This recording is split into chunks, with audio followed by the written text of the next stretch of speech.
ఆశ్రయదీవేనా ప్రయాసపడి సమస్త జనులకు విశ్రాంతినిచ్చే దీవెనా దుఃఖిత పీడిత నిరాధారులకు ఆశ్రయదీవేనా అనుదిన రక్షణ సువార్తనందించు పరమ నివేదనా అనుదిన రక్షణ సువార్తనందించు పరమ నివేదనా యేసయ్య దీవెనా యేసయ్య దీవెనా యేసయ్య దీవెనా యేసయ్య దీవెనా.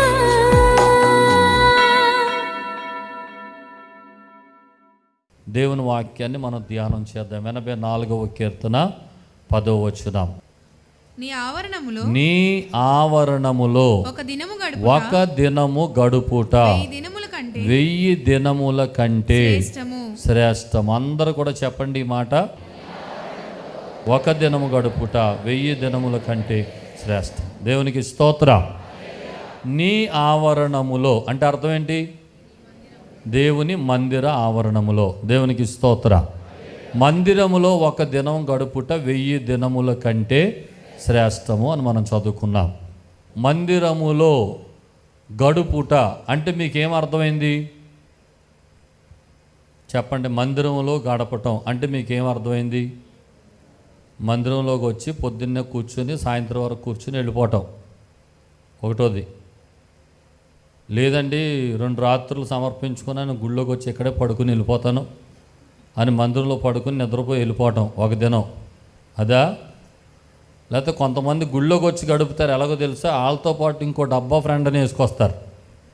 వేసుకొచ్చి ఇద్దరు కలిసి వెనకాల కుర్చీలు వేసి కూర్చుని ఉదయం నుండి సాయంత్రం వరకు వాళ్ళిద్దరే మాట్లాడుకుంటారు.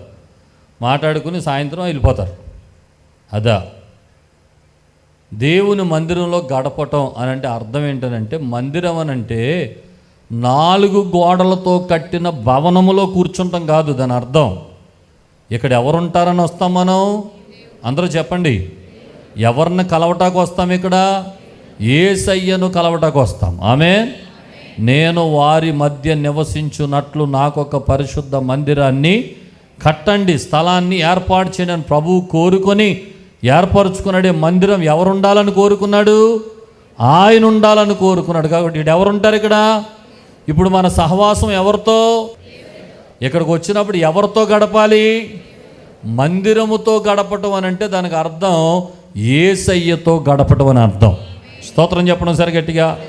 అంతేగాని 4 గోడలు కట్టిన బిల్డింగ్లోకి వచ్చి అందరూ గుడికి వెళ్ళటం అనేది ఆనవాయితీ. కాబట్టి నేను కూడా గుళ్ళోకి వెళ్ళి కూర్చుని వచ్చేస్తాను అని అనుకునేది సరి అయిన ఆరాధన కానే కాదు. ఇక్కడికి వచ్చామనంటే ఖచ్చితంగా యేసుతో ఒక సంభాషణ జరగాలి.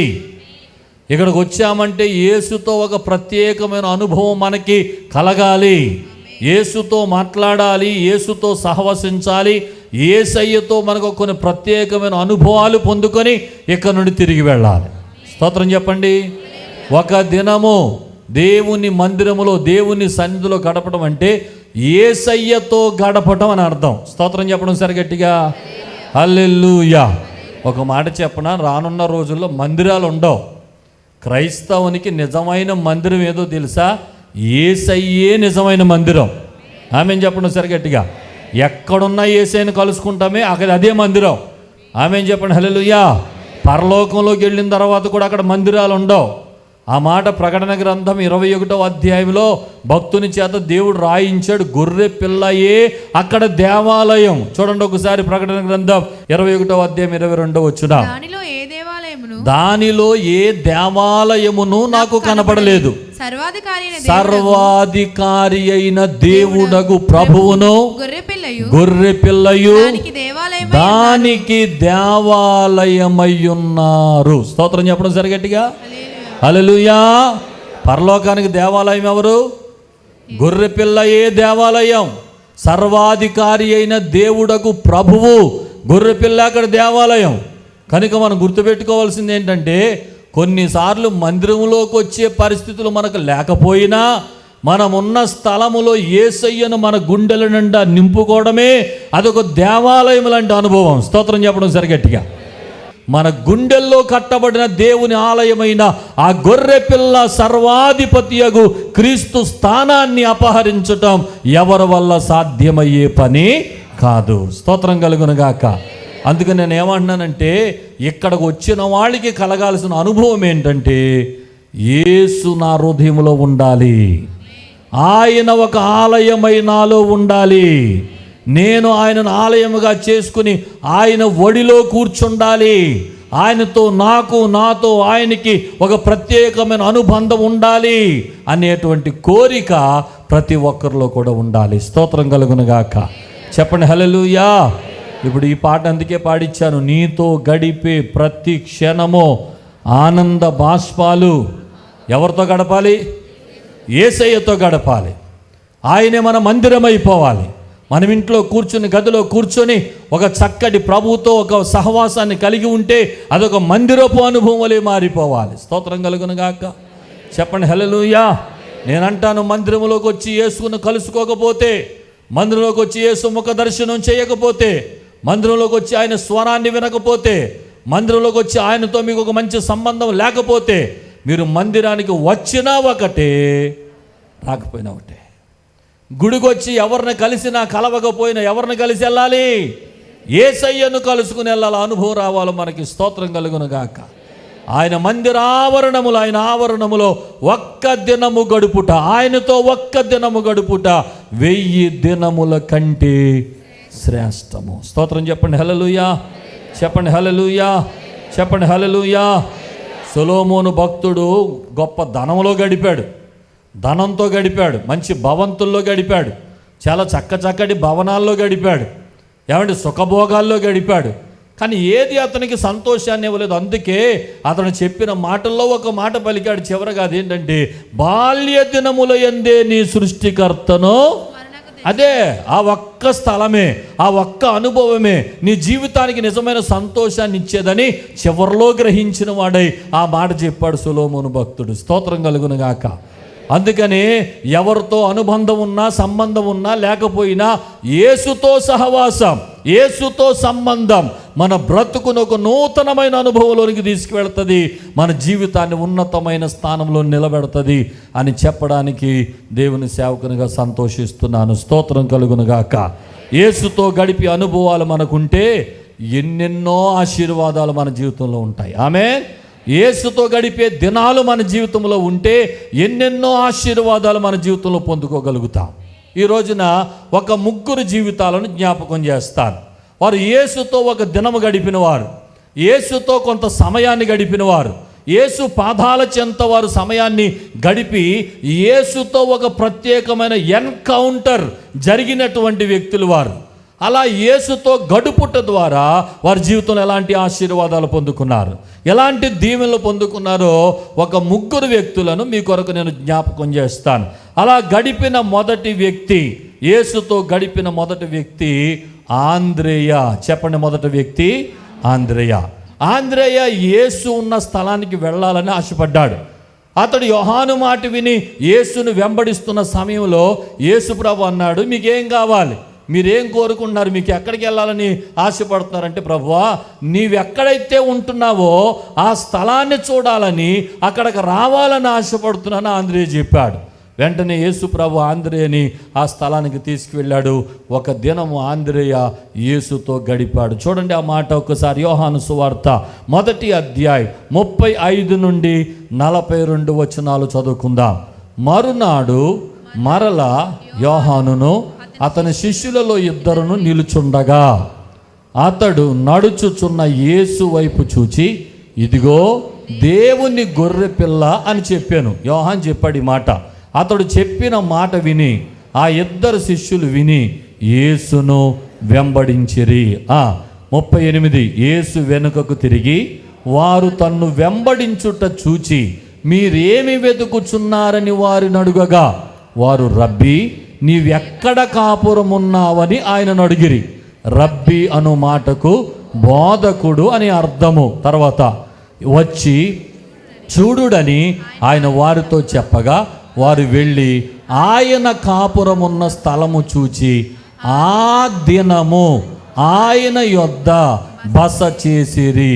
అప్పుడు పగలు రమారమి 4 గంటల వేళ ఆయన. తర్వాత యోహాను మాట విని ఆయనను వెంబడించిన ఇద్దరిలో ఒకడు సీమోను పేతురు యొక్క సహోదరుడైన ఆంద్రేయ. స్తోత్రం చెప్పండి హల్లెలూయా. ప్రభు నువ్వు ఎక్కడ కాపురం ఉన్నావు చూడాలని ఆశపడుతున్నట్టు రా అని యేసు ప్రభు తీసుకువెళ్ళాడు. యేసు ప్రభుతో ఒక దినమంతా బస చేశాడట. అంటే ఒక మాటలో చెప్పాలంటే ప్రభువుతో ఒక మంచి సహవాసాన్ని ఆంద్రేయ ఒక దినమంతా కలిగి ఉన్నాడు. స్తోత్రం చెప్పండి హల్లెలూయా. ఎంత గొప్ప భాగ్యం, ఎంత గొప్ప భాగ్యం అండి. సర్వాధికారియకు ప్రభు గొర్రె పిల్ల ఆయనే దేవాలయమై ఉన్నటువంటి ఆ సర్వాధికారిని కలుసుకునే కృప ఆంద్రేయ జీవితంలో పొందుకున్నాడు. ఆంద్రేయుడు చక్కగా ప్రభుతో సంభాషించాడు, ప్రభుతో గడిపాడు. ఆ దినపు ఎన్కౌంటర్లో అతని జీవితంలో ఏం జరిగిందో మనకు తెలియదు, కానీ అప్పటి వరకు ఒకలాగున్న ఆంద్రేయ జీవితం బయటికి వచ్చిన తర్వాత అతని పరిస్థితి అంతా మారిపోయింది. అతడు ఒక రూపాంతర అనుభవంతో బయటకు వచ్చాడు. స్తోత్రం చెప్పండి ఒకసారి గట్టిగా, గట్టిగా చెప్పండి హల్లెలూయా. కనుక అతడు ఆ రీతిగా ప్రభుతో ఒక మంచి సంబంధ బాంధవ్యాన్ని పెట్టుకొని ఒక రోజంతా ప్రభుతో సహవసించిన తర్వాత నేను చెప్తున్నాను, ఆవరణంలో ఒక్క దినము గడుపుట 1000 దినముల కంటే శ్రేష్టమని. ఆయనే ఒక దేవాలయముగా ఆయనతో గడిపిన ఆ దినపు యొక్క అనుభవం ఆంద్రేయ జీవితంలో ఎన్ని ఆశీర్వాదాలు తీసుకొచ్చిందంటే, ఒకటి అతడు చూచొచ్చిన వెంటనే సీమోనుని తీసుకెళ్ళాడు. తర్వాత వచ్చిన చదవండి ఒకసారి.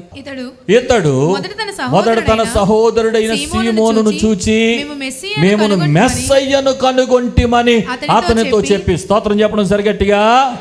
యేసు ప్రభు ఉన్న స్థలానికి వెళ్ళి ఒక దినము గడిపిన తర్వాత ఆంద్రేయకు అర్థమైంది ఏంటో తెలుసా? ఈ దినమంతా మనం ఎవరితో ఉన్నాం? మెస్సయ్యతో ఉన్నాం. స్తోత్రం కలుగును గాక. అతడు మెస్సయ్యను అర్థం చేసుకున్నాడు, అతడు దేవుడని తెలుసుకున్నాడు. నేను ఒక మాట చెప్తున్నాను, నీకు దేవుని ఔన్నత్యం తెలియాలంటే, నువ్వు దేవుని సరిగ్గా కనుగొనాలంటే, ప్రభు యొక్క గొప్ప కార్యాల చేత ఆయన నిజమైన దేవుడని నీ నోరు తెరిచి ప్రకటించాలంటే, అందరితో పాటు పాటలు పాడి, అందరితో పాటు స్తోత్రాలు చెప్పి, అందరితో పాటు ఏదో ఒక భజన చేసి వెళ్ళిపోతే ఆ పని జరగదు. నీకు యేసయ్యతో ఒక ఎన్కౌంటర్ జరగాలి. స్తోత్రం చెప్పడం సరిగట్టిగా. యేసయ్యతో ఒక దినము గడపాలి. యేసయ్యతో ఒక ప్రత్యేక సమయాలు గడిపి అనుభవాలు నీ జీవితంలో ఉండాలి. ఇదిగో ప్రత్యేక సమయాలు కేటాయించుకుని గదిలో కూర్చొని నేను నా ప్రభువు అనే అనుభవాన్ని సంపాదించుకుని ఆయనతో బస చేసిన ఆంద్రేయ వలె నీ జీవితంలో నీ ప్రభువుతో గడిపే కొన్ని ప్రత్యేక సమయాలు నీకుంటే, అలా ప్రభువుతో గడిపిన వారు ప్రభు యొక్క ఔన్నత్యాన్ని గుర్తించగలుగుతారు. స్తోత్రం చెప్పండి హల్లెలూయా. యేసుప్రభు దేవుడు అంట అనేది అందరూ చెప్పేస్తారు. యేసుప్రభు దేవుడు అంట కాదు, ఆయన మెస్సయ్య. ఆయన నేను కనుగొన్నాను, ఆయన నాకు అర్థమయ్యాడు, ఆయన దేవుడుగా నా జీవితంలో నేను ఎక్స్పీరియన్స్ చేశాను, ఆయన ఎంత గొప్ప దేవుడో నేను అనుభవించాను అని చెప్పగలిగింది యేసుతో గడిపితే తప్ప అలాంటి అనుభవాలు ఎవరికి రావు. స్తోత్రం చెప్పండి హల్లెలూయా. మొదటిది అతడు మెస్సయ్యను గుర్తించాడు. రెండవది ఆ సంగతి ఎవరికి చెప్పాడు? సీమోనుకు చెబుతున్నాడు. చదవండి ఆ మాట 41వ వచనం. ఇతడు మొదట తన సహోదరుడైన సీమోనును చూచి మేము మెస్సయ్యను కనుగొనిమని చెప్పి యేసునొద్దకు అతనిని తోడుకుని వచ్చాను. స్తోత్రం చెప్పడం సరి గట్టిగా. రెండవది అతడు చేసిన పని ఏంటంటే, అతని సహోదరుడైన సీమోనును కూడా తీసుకొచ్చి యేసయ్య దగ్గరికి తీసుకొచ్చేసాడు. స్తోత్రం చెప్పడం సరి గట్టిగా. యేసుతో ఎన్కౌంటర్ చేయబడిన వారు అనేకులను యేసు దగ్గరికి తీసుకొస్తారు. ఆమెను చెప్పడం సరిగట్టి. సువార్త ప్రకటించే భారం అందరికీ రాదు. అర్థమైందా? నీకు సువార్త ప్రకటించే భారము కలిగి నువ్వు 10 ఆత్మలు ప్రభు దగ్గరికి తెచ్చేవాడవైతే నేను ఖచ్చితంగా చెప్పగలను, నీకు ఏదో ఎన్కౌంటర్ జరిగింది ప్రభుతో, నీకేదో మంచి సంబంధ బాంధవ్యాలు ఉన్నాయి, గుర్తించాలి. అది నేను చెబుతాను ఖచ్చితంగా. యేసుతో మంచి సంబంధం ఉన్నవారు వారు ఒక్కరే యేసును అనుభవించరు, 10 మందికి యేసును పరిచయం చేస్తారు, 10 మందిని యేసు దగ్గరికి తీసుకొస్తారు, తన సోదరులను తన కుటుంబ సభ్యులను యేసు దగ్గరికి పట్టుకొస్తారు. ఆంద్రేయ ప్రభుతో ఒక మంచి సంబంధం ఏర్పరచుకొని ఒక దినం ఆయనతో గడుపుట ద్వారా మెస్సయ్య అంటే ఏంటో అర్థం చేసుకుని ఆయన అర్థం చేసుకున్న మెస్సయ్యను ఆయన ఒక్కడే అనుభవించట్లేదు, ఇప్పుడు ఆయన సోదరుని కూడా తీసుకొచ్చి యేసు ప్రభు దగ్గర పెట్టేశాడు. స్తోత్రం చెప్పడం సరిగట్టిగా హల్లెలూయా హల్లెలూయా. చాలాసార్లు అనుకుంటూ ఉంటాను, సువార్త చెప్పండి, అనేకులు యేసయ్యను గురించి చెప్పండి, మీ పక్కింటోళ్ళకి చెప్పండి, మీ వీధిలో వాళ్ళకి చెప్పండి, లేకపోతే అక్కడ మీ యొక్క అపార్ట్మెంట్లో చెప్పండి అని చెప్పినా చాలామందికి అసలు చలనం ఉండదు. ఎందుకు ఉండదు అని అంటే వారి గుండెల్లో ఒక మంట ఉండదు. వాడి గుండెలో మంట ఎందుకు ఉండదంటే అసలు దేవునితో ఎప్పుడైనా ఒక ఎన్కౌంటర్ జరిగితే ఆ మంట వస్తుంది లోపల. జరగాలంటే నువ్వు యేసుతో గడిపే సందర్భాలు నీ జీవితంలో రావాలి. ఏమండి, ఏకాకిగా కూర్చొని ఒంటరిగా కూర్చొని ప్రభుతో గడిపే ఆ సమయాలు నీ జీవితంలో వస్తే అప్పుడు అసలు నీ విధానమే వేరుగుంటుంది, నీ క్రైస్తవ పద్ధతే వేరుగుంటుంది, నీ ఆత్మీయ జీవితమే వేరుగుంటుంది. ఏమండి, నీలో కలిగే మంట, తృష్ణ, ఆశ దాన్ని ఎవరు ఆర్పలేరు. అది నిజమే. ఎప్పుడు పడితే అప్పుడు సువార్త చెబుతూ ఉంటావు, ఎవరికి పడితే వాళ్ళకి సువార్త ప్రకటిస్తూ ఉంటావు, అందరిని యేసు దగ్గరికి తీసుకొస్తూ ఉంటావు, అందరిని యేసు దగ్గర నడిపిస్తూ ఉంటావు. ఎవడు చెప్పాడురా నీకనంటే ఎవరో చెప్పక్కర్లా, ఆయన మెస్సయ్యను కనుగొన్న తర్వాత నా గుండెల్లో అనేక మందిని యేసు దగ్గర తీసుకొచ్చే భారము దాని అంతటా దేవు వచ్చిందని చెప్పగలుగుతావు. స్తోత్రం కలుగును గాక. చెప్పండి హల్లెలూయా హల్లెలూయా. ఎవరికి లేని బాధ క్రైస్తవులకి ఎందుకు వస్తుంది? ఎవరు మా మతంలోనికి రండి అని చెప్పరే, క్రైస్తవులే యేసు మార్గమని ఎందుకు బోధిస్తున్నారు? క్రైస్తవులు కనుగొన్న మెస్సయ్య అలాంటి వాడు. స్తోత్రం కలుగునుగాక. యేసు ప్రభువుని కనుగొన్న తర్వాత మనలో కలిగే ఆ భారం, ఆ మంట అలాంటిది. ఎవరో చెప్పరో బలవంతంగా వెళ్ళి తీసుకురండి అని. కానీ దేవుని బిడ్డలు ప్రభువుతో సమయాలు గడుపుతున్నప్పుడు ఒక భారం ఏర్పడుతుంది. ఆ భారము నశించుచున్న ఆత్మల వైపు తిరుగుతుంది. నశించుచున్న ఆత్మలను మనం ప్రభు దగ్గరికి తీసుకురాగలుగుతాం. స్తోత్రం కలుగునుగాక. అందరూ చెప్పండి హల్లెలూయా. ఆంధ్రలో కలిగిన మొదటి మార్పు ఏంటంటే అతడు మెస్సయ్యను కనుగొన్నాడు. చెప్పండి. ఒకటి, అతడు. రెండు, అతడు తన సహోదరుని యేసు దగ్గర తీసుకొచ్చాడు. చెప్పండి. అతడు తన సహోదరుని యేసు దగ్గరకు తీసుకొచ్చాడు. స్తోత్రం చెప్పండి హల్లెలూయా. మూడవది, అన్నదమ్ములు ఇద్దరు అపోస్తులుగా మారిపోయారు. చెప్పండి, ఎలా మారిపోయారు? అపోస్తులుగా మారిపోయారు. ఆంద్రేయ, సీమోను పేతురు ఇద్దరు కూడా ఎలా మారిపోయారు చెప్పండి చివరికి? ఎందుకు మార్చబడ్డారంటే ఒకటే, యేసుతో గడిపిన అనుభవము వారిని అపోస్తులుగా మార్చివేసింది. అతని జీవితంలో మొట్టమొదటి ఆ అనుభవమే తన జీవితాన్ని చివరి వరకు కూడా ప్రభువు కొరకు జీవించేలా చేసింది. స్తోత్రం చెప్పండి హల్లెలూయా.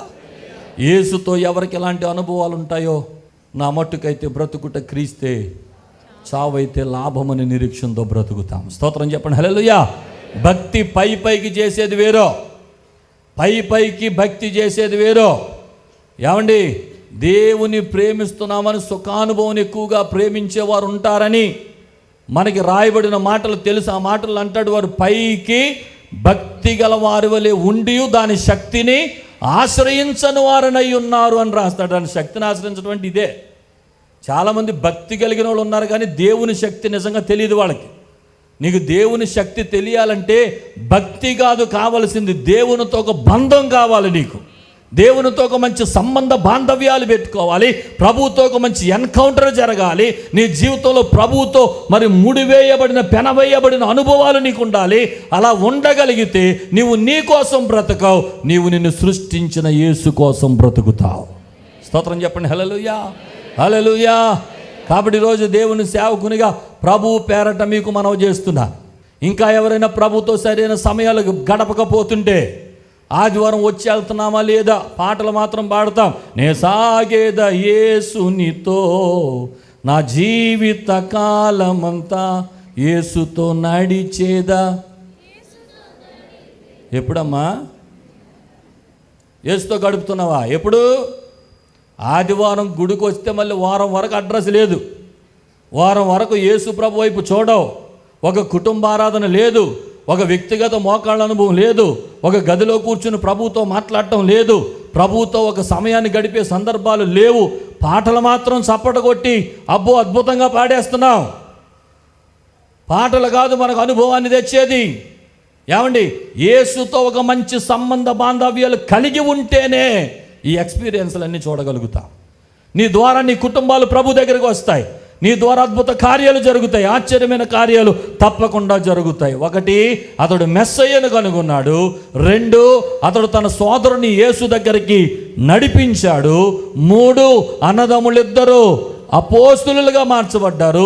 మీ జీవితంలో ఒక గొప్ప భక్తుడు, ఒక అపోస్తులుడు, ఒక దేవుని కొరకు జీవించిన వాడు అనే పేరు ఎప్పుడు వస్తుందో తెలుసా? యేసుకు నీకు మధ్య ఒక చక్కటి సంబంధ బాంధవ్యాలు కలిగి ఉన్నప్పుడు. ఆమేన్ చెప్పండి. ఒక దినము యేసుతో గడపటం అతని జీవితాన్ని ఎలా మార్చేసిందో చూడండి. ఆ తర్వాతగా అతని జీవితంలో గమనిస్తే ఆంద్రే ఇంటిలో స్వస్థతలు వచ్చాయి. ఎవరిని బట్టి? ఆంద్రేయ, సీమోను పేతురు ఇద్దరు యేసుతో గడిపిన ఆ పరిస్థితులను బట్టి. ఇంటిలో అత్తకు జ్వరం వచ్చినప్పుడు యేసుని పిలిస్తే అద్భుతం జరిగిపోయింది. చూడండి, మార్కు సువార్త 1వ అధ్యాయం 29 నుండి 31 3 వచనాల్లో రాయబడిన ఆ చిన్న మాట చూడండి, ఒకసారి చదువుదాం. వెంటనే వారు సమాజ మందిరం నుండి వెళ్ళి యాకోబుతోను యోహానుతోను సీమోను ఆంద్రేయ అని ఇంట వారి ఇంట ప్రవేశించిరి. సీమోను అత్త జ్వరంగా పడి ఉండగా వెంటనే వారామెను గూర్చి ఆయనకి చెప్పాలని ఎందుకు అనిపించింది? అప్పటికే ఆయన మెస్సయ్య అని వారు గ్రహించారు. ఆయన అద్భుతములు చేయగలిగిన దేవుడు అని వారు గ్రహించారు. ఆయన స్వస్థపరచగలిగిన శక్తి కలిగిన వాడని వారు గ్రహించారు. కనుక యేసయ్యతో చెప్పేశారు, ప్రభువా మా అత్త జ్వరంతో ఉంది నాయన. వెంటనే యేసయ్య వచ్చాడు. ఏం జరిగిందో చూడండి. ఆయన ఆమె దగ్గరకు వచ్చి చెయ్యి పట్టి ఆమెను లేవనెత్తెను. అంతటా జ్వరము ఆమెను వదిలెను గనుక ఆమె వారికి ఉపచారము చేయసాగిను. స్తోత్రం చెప్పండి. హల్లెలూయా, హల్లెలూయా. ఆంద్రే ఇంట్లో స్వస్థతలు ప్రారంభమయ్యాయి. గట్టిగా చెప్పండి. యేసుతో మంచి సహవాసం కలిగిన ప్రతి ఇంటిలో దైవీకమైన స్వస్థతలు జరుగుతాయి. దేవుడు అనుగ్రహించు ఆరోగ్యం ఆ ఇంటిలో కలుగుతుంది. దేవుడు చేసే కార్యాలను బిడ్డలు గమనించగలుగుతారు. ఆమె చెప్పండి, ఆమేన్. దైవికమైన కార్యాలు తప్పకుండా మీ గృహాలలో జరుగుతాయి. ఆమె చెప్పండి సరి గట్టిగా. ఎందుకో తెలుసా? ప్రభువుకు నీకు ఉన్న సంబంధం అలాంటి కార్యాలకు అది కారణంగా మార్చబడుతుంది. కనుక ఒక మంచి సంబంధం పెట్టుకోండి, మంచి సహవాసం పెట్టుకోండి. ఎవరితో మాట్లాడకపోయినా, ఎవరిని కలిసినా కలవకపోయినా దినములో ప్రతి సమయం యేసుతో కలవడం, యేసుతో మాట్లాడడం, యేసుతో సంభాషించడం, యేసు దర్శనం చేసుకోవడం, అది మన జీవితంలో ఒక పనిగా పెట్టుకోగలిగితే ఆ ఒక్క కార్యమే మన బ్రతుకులో సమస్త అక్కరతలను తీర్చగలిగినది. హల్లెలూయా. ఇంకొక మాట చెప్తాను. ఆంద్రేయను బట్టి నావలోనికి అద్భుతమైన ఆశీర్వాదం వచ్చింది. ఏంటది? చేపల రాశి. చెప్పండి, స్తోత్రం చెప్పడం సరిగట్టిగా. సీమోను పేతురు రాత్రంతా వల వేశాడు, ఏమీ దొరకలేదు. ఆ తర్వాత యేసు ప్రభు వచ్చాడు, కుడివైపుకు వల వేయమన్నాడు. వల పిగిలిపోయిన చేపలు పడ్డాయి. పక్కనున్న దోణికి సంజ్ఞలు చేసి పిలిస్తే వారు వచ్చారు. బైబిల్ పండితులు చెప్పిన మాట, పక్కనున్న దోణి ఎవరిదంటే ఆంద్రేదే. స్తోత్రం చెప్పడం సరిగట్టిగా. ఎందుకంటే సీమోను ఆంద్రే అన్నదమ్ములు ఇద్దరు కలిసి వెళ్ళేవారు. ఎక్కడికి వెళ్ళిన వేటకి వీళ్ళిద్దరూ కలిసి పని చేసేవారు. ఈ మాట లోకా భక్తుడు రాయలేదు కానీ మార్కు భక్తుడు రాశాడు. మార్కు సువార్త 1వ అధ్యాయం 16వ వచనంలో అక్కడ ఆంద్రేయ ఉన్నాడు అన్న సంగతి మార్కు భక్తుడు రాశాడు. చూద్దాం ఒకసారి. మార్కు సువార్త 1వ అధ్యాయం 16వ వచనం. ఆయన గలిలయ సముద్ర తీరమున వెళ్ళుచుండగా సీమోను సహోదరుడు ఆంద్రేయు సముద్రములో వల వేయుట చూచాను. స్తోత్రం చెప్పడం సరిగట్టిగా. కనుక పక్కన దోణి నిండింది ఎవరిది అని అంటే వాక్యానుసారంగా ఆంద్రేదనే చెప్పాలి. ఎప్పుడు నుండి ఆశీర్వాదాలు, ఎప్పుడు నుండి దీవెనలు, ఎప్పుడు నుండి సమృద్ధి, ఎప్పుడు నుండి కార్యాలు జరిగాయంటే ఏ రోజు యేసుతో సంబంధం పెట్టుకున్నాడో, ఏ రోజు యేసుతో తన ఒక చక్కటి అనుభవాన్ని సంపాదించుకున్నాడో ఆ రోజు నుండి తన పరిస్థితులన్నీ మారిపోయాయి. స్తోత్రం కలుగును గాక. చెప్పండి హల్లెలూయా. నీ జీవితానికి సమృద్ధిని ఇవ్వగలిగిన వాడు యేసు ఒక్కడే. నీ జీవితంలో సర్వాశీర్వాదాలతో నింపగలిగిన వాడు యేసు ఒక్కడే. ఆయనతో ఉండాల్సిన సంబంధం సరిగ్గా ఉంటే మన జీవితంలో అన్ని ఆశీర్వాదాలు దేవుడి దయచేస్తాడు. స్తోత్రం చెప్పండి హల్లెలూయా. కనుక చెప్పండి, యేసుతో ఒక దినము గడిపిన మొదటి వ్యక్తి ఎవరు? ఆంద్రే. గట్టిగా చెప్పండి, ఎవరు? ఆంద్రే. అలా గడపడం వల్ల ఎన్ని ఆశీర్వాదాలు పొందాడు చెప్పాను. ఒకటి, మెస్సయ్యను కనుగొన్నాడు. చెప్పండి. ఒకటి, మెస్సయ్యను కనుగొన్నాడు. 2, సహోదరుని యేసు దగ్గర తీసుకొచ్చాడు. 3, అన్నదమ్ములిద్దరు అపోస్తులుగా మార్చబడ్డారు. 4 ఆంధ్ర ఇంట్లో స్వస్థత కార్యాలు జరిగాయి. 5 ఆంధ్రేని బట్టి నావలోనికి ఆశీర్వాదాలు వచ్చాయి. విస్తారమైన చేపల రాశి, స్తోత్రం చెప్పండి. విస్తారమైన ధనరాశులు వస్తాయి, స్తోత్రం చెప్పండి. విస్తారమైన దీవెనలు కృమ్మరించబడతాయి, స్తోత్రం చెప్పండి. గట్టిగా స్తోత్రం చెప్పండి. గట్టిగా స్తోత్రం చెప్పండి. గట్టిగా స్తోత్రం చెప్పండి. హల్లెలూయా. యేసు మనతో ఉంటే 2 ఆశీర్వాదాలు ఉంటాయి, ఈ లోకంలోను పరలోకంలోను. ఇహలోక పరలోక సంబంధమైన ప్రతి ఆశీర్వాదం ఆయన కలిగి ఉన్నవారు పొందుకుంటారు. ఆమేన్ చెప్పండి సరి గట్టిగా. గట్టిగా స్తోత్రాలు చెప్పండి. కొంతమందికి దీనికి విరుద్ధంగా మాట్లాడతారు. అదేంటంటే యేసు ప్రభువుని కలిగిన వారు భౌతికమైన వాటిని చూడకూడదండి, అంతా పరలోకం వైపే చూడాలండి అని మాట్లాడతారు కొంతమంది. నేను ఏమంటానంటే, ఎక్కడ ఆశీర్వాదం ఏసేది చూపించకుండా పరలోకంలో ఏం చూపిస్తామండి? అన్ని జనులకు ముందు ఇక్కడ మాదిరి చూపించాలి మనం. స్తోత్రం చెప్పండి సరిగట్టిగా. వాగ్దానాలు నెరవేర్చబడాలి. ఆమేన్ చెప్పండి సరిగట్టిగా. యేసు సర్వశక్తి కలిగిన వాడిని నీ జీవితం ద్వారా 10 మంది ఎదుట నిరూపించబడాలి. స్తోత్రం చెప్పండి సరిగట్టిగా. ఆయన చేసే కార్యాలు ప్రజలు చూడాలి. కంటికి కనబడిని, చెవికి వినబడని, మనుష్య హృదయానికి గోచరము కాని కార్యాలు చేస్తానన్నాడే. ఆ ప్రతి వాగ్దానము అన్యజనులకు నీ ద్వారా నిరూపించబడాలి. స్తోత్రం చెప్పండి. హల్లెలూయా. యేసయ్య అలాంటి కార్యాలు చేయగలిగిన వాడు. ఆయన అన్నాడు, నా నిమిత్తం ఎవడో సోదరుని, అన్నదమ్ములు, అక్కచెల్ని వదులుకుంటాడో వాడు ఇక్కడనో అక్కడ 100 ఫలం పొందుతాడు అన్నాడు. ఆమేన్ చెప్పండి. ఎక్కడ? భూమి మీద, పరలోకంలో కూడా. ఇక్కడ తల్లిదండ్రులు వదిలేస్తే ఆయన తల్లిదండ్రిగా మారిపోయి ఇక్కడ తల్లిదండ్రులు ఇవ్వలేని ఆస్తి ఆ పరమ తండ్రి మనకి ఇస్తాడు భూమి మీద. స్తోత్రం చెప్పండి. వాళ్ళు ఇవ్వని ఇల్లు ఆయన మనకి ఇస్తాడు. స్తోత్రం చెప్పండి. ఆయన ఇవ్వని ఆస్తి మనకి ఇస్తాడు. స్తోత్రం చెప్పండి. ఇలాగా దేవుడు అన్ని కార్యాలు చేయగలిగిన వాడు, సర్వ సమృద్ధితో నింపగలిగిన వాడు. స్తోత్రం చెప్పండి ఒకసారి గట్టి. హల్లెలూయా, హల్లెలూయా, హల్లెలూయా. మన క్రైస్తవ సమాజంలో 2 రకాలుగా ఆలోచించే గుంపులు ఉన్నాయి. ప్రతిదీ 2 రకాలుగా ఆలోచిస్తారు. ఓ పాస్టర్ గారికి మంచి కారు ఉందనుకోండి, దాన్ని విమర్శనాత్మకంగా తీసుకుని, అబ్బాబోయ్ ఎలాంటి కారులో తిరుగుతున్నాడు చూడిన, ఈయనకి 40 లక్షల కారు కావాలా, బాగా సుఖం ఎరిగాడు, అది ఇదని విమర్శించే బ్యాచ్ ఒకటి. ఆడికి అర్థమయ్యేది ఏంటి? అది అర్థమవుతుంది. కానీ పాస్టర్ గారికి అర్థమైంది ఏంటో తెలుసా? ఒకప్పుడు నేను కాలినడకన సేవ చేశాను, ఒకప్పుడు నా చెప్పులు లేకుండా సేవ చేశాను, ఒకప్పుడు పేదరికంలో సేవ చేశాను, ఒకప్పుడు దరిద్రంలో సేవ చేశాను. ఈ దేవుడి సేవకు వచ్చిన తర్వాత దేవుడు నన్ను దరిద్రుడిగా ఉంచలేదు, 40 లక్షల కార్లు తిరిగే కృపిచ్చాడు. అది దైవజనుడు చెప్తాడు. ఎవరు ఆలోచన విధానం వాళ్ళదే. స్తోత్రం చెప్పండి. ఎవరికి ఎవరు ఆనకట్ట వేయలేరు. వాళ్ళు మాట్లాడేది వాళ్ళు మాట్లాడతారు, ఇక్కడ జరిగేది ఇక్కడ జరుగుతూ ఉంటాయి. స్తోత్రం చెప్పండి సరి గట్టిగా. గట్టిగా స్తోత్రం చెప్పండి. క్రైస్తవ సంఘంలో కూడా 2 ఆలోచనల మధ్య సంఘం నడుస్తూ ఉంది ఇప్పుడు. ఒకడు ఒక కార్యం ఒక మాట చెప్తుంటే దానికి ఆపోజిట్గా ఇంకో మాట చెప్పేవాడు బయలుదేరుతున్నాడు. విమర్శల మధ్య వీళ్ళిద్దరూ తన్నుకుంటున్న పరిస్థితులు ఏర్పడుతున్నాయి. వద్దు, నేను చెప్పే మాట ఏంటంటే, వాక్యములో ఉన్నదే మనం ధ్యానం చేద్దాం, వాక్యంలో ఉన్నదే చెప్పుకుందాం.